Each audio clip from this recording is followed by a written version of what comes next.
Hi everyone. तो आज हम अकाउंटिंग एंड फाइनेंशियल मैनेजमेंट देखेंगे।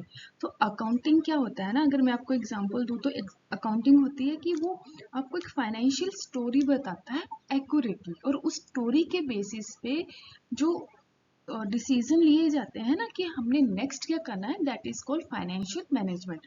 तो लेट्स सी। ओके, तो accounting is the discipline process of identifying, measuring, record and communicate करता है financial information about an organisation. इसका यही एक और पर्पस है। अकाउंटिंग का क्या पर्पस है? जो कि आइडेंटिफाई करता है, मेजर करता है, रिकॉर्ड करता है और कम्युनिकेट करता है फाइनेंशियल इंफॉर्मेशन को। सो ये क्या करता है कि ये कैप्चर करता है ट्रांजेक्शन को, मतलब जो भी चीजें अफेक्ट हो रही है मनी से रिलेटेड, एक ऑर्गेनाइजेशन उन सब का एक डॉक्यूमेंट बनाता है। लाइक हम कुछ परचेज करते हैं, कुछ सेल करते हैं, सैलरी देते हैं, रेंट देते हैं, उन सब का एक डॉक्यूमेंट करता है। फिर उसको वो क्लासीफाई एंड समराइज करता है, मीन्स कि हर एक चीज का वो क्या करता है, लेजर बनाता है। सेल्स लेजर होता है, परचेज लेजर होता है ना, उन सबको वो compile them into a financial statement. Next one is report and interpreted. Report and interpreted कैसे होती है? उसको क्या करता है, वो हर एक प्रोडक्ट की स्टेटमेंट बनाता है। इनकम स्टेटमेंट बनाएगा, बैलेंस शीट बनाएगा, कैश फ्लो बनाएगा। किसके लिए? That helps owner, manager, investor and regulator understand how the business is performing. Okay, ये next one is financial management. Financial management is often called a corporate finance. Is the strategic use of the accounting information to make decisions that maximize the organization value. Is its main, क्या है इसकी main activity है। Okay, इसलिए क्या करता है, budget plan करता है। बजट किसके बेस पे प्लान करता है? अकाउंट्स के बेस पे। जो अकाउंट ने इसको इन्फॉर्मेशन दिया होगा उसके बेस पे ये प्लान करेगा बजट, एंड फोरकास्ट करेगा कि कैश को कहाँ पे कैसे कैसे डिवाइड करना है। ओके, कौन से डिपार्टमेंट में कितना पैसा जाएगा, एडवर्टीजमेंट में कितना होएगा, लाइक बाकी डिस्ट्रीब्यूटर्स को कितना जाएगा, ऐसे करके ये प्लान एंड बजट बनाता है। उसके बाद करता है secure finance. Secure finance mean पैसे कहाँ से आएंगे, मीन्स हम लोन लेंगे, हम अपने इंटरनल यूज करेंगे, हम शेयर्स बेचेंगे, क्या करेंगे। Okay, that we call secure finance. Next one is invest. अब हमने पहले फोरकास्ट कर लिया क्या करना है, उसके लिए जो पैसे का अरेंजमेंट भी कर लिया सिक्योर फाइनेंसिंग में। अब आया इन्वेस्ट। हम उस पैसे को कैसे इन्वेस्ट करेंगे, इवेल्युएट द प्रोजेक्ट और एसेट। मैं उनके टूल्स यूज करेंगे, नेट प्रेजेंट वैल्यू को, इंटरनल रेट ऑफ रिटर्न को देखेंगे, उसके पे बैक पीरियड को देखेंगे, and deploy fund where expected return exceed risk adjusted cost. Okay, manage working capital. Working capital means what? जो हमारी डे टू डे ट्रांजेक्शन्स होती है ना, उनको मैनेज करना, that we call working capital. Ensure there enough cash to run day to day operation. Inventory, receivable, payable. अगर हमारे पास inventory ज़्यादा है ऑलरेडी और वो मार्केट में नहीं जा रहा, वो भी नुकसान है। अगर हमने जो स्टॉक बेचा है उसका पेमेंट टाइमली नहीं आया तो हम क्या सैलरी दे पाएंगे एम्प्लॉयज को? नहीं। इसलिए वर्किंग कैपिटल को भी क्या करना, मैनेज करना। Control risk and return. Risk and return को like has exposure, set dividend policy, keep the firm cost of control of capital as low as feasible। Like आपने वो सुना होगा ना कि जैसे डॉलर की वैल्यू अप एंड डाउन होती रहती है फॉर एग्जांपल। तो हम क्या करेंगे, लाइक अगर सपोज कि और हमारा कुछ यूएस मार्केट में हमारा कुछ बिजनेस है, हम वहां से ट्रांजेक्शन्स करते हैं, लेकिन उनका जो डॉलर का वैल्यू है वो एकदम से नीचे आ जाता है, जो कि हमारे लिए कभी लॉस हो गया। तो हम एक हेज कॉन्ट्रैक्ट साइन करवाएंगे जिसमें कि क्या होगा कि एक फिक्स अमाउंट रहेगा कि इसका वैल्यू इतना रहेगा। ओके, उसे बोलते हैं हेज करना। ओके, नेक्स्ट वन इज, अच्छा हम एक देखते हैं कि फाइनेंशियल और अकाउंटिंग मैनेजमेंट में एक्चुअल में डिफरेंस क्या है।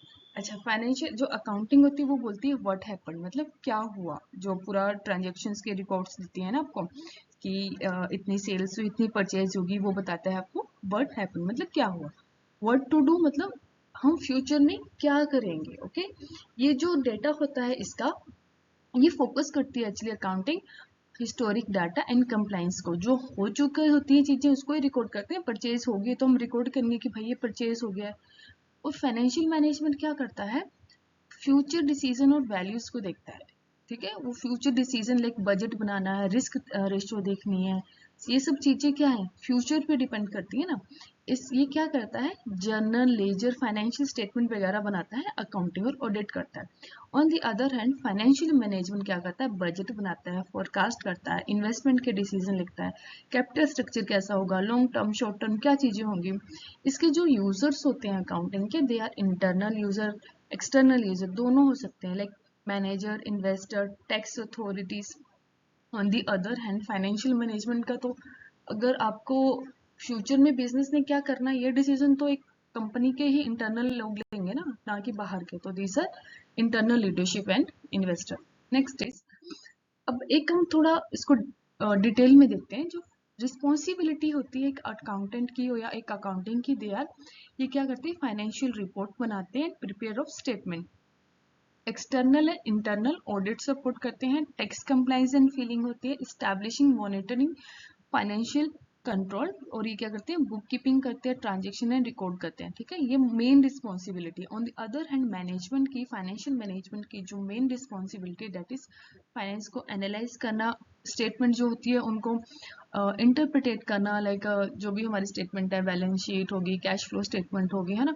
इन्वेस्टमेंट एनालिसिस करना, वैल्यूएशन करना उसकी, कि कितना पे बैक होगा, किस टाइम पे होगा, रिस्क को मेजर करना, हेजिंग करके कि हेज कॉन्ट्रैक्ट बना लेते हैं, उसके बेस पे एक फिक्स प्राइस रहेगा, फोरकास्टिंग करना बिजनेस का, बिजनेस कहाँ जाएगा, है ना।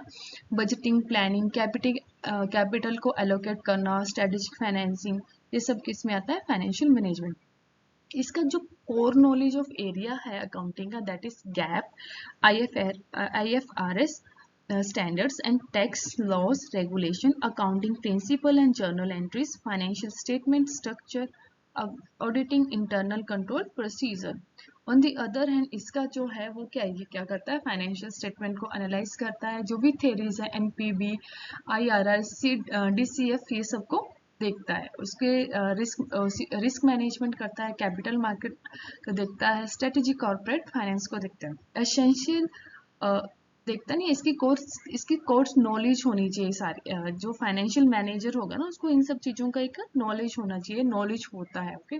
जो एसेंशियल टूल्स होते हैं, एक मतलब होता है जैसे बड़े बड़े कंपनीज में काम करते हैं, तो वो लोग क्या यूज करते हैं इन सब अकाउंटिंग के लिए, कोई वो हैंड रिटन थोड़ी करते हैं, वो किस पे काम करते हैं, वो सॉफ्टवेयर पे काम करते हैं।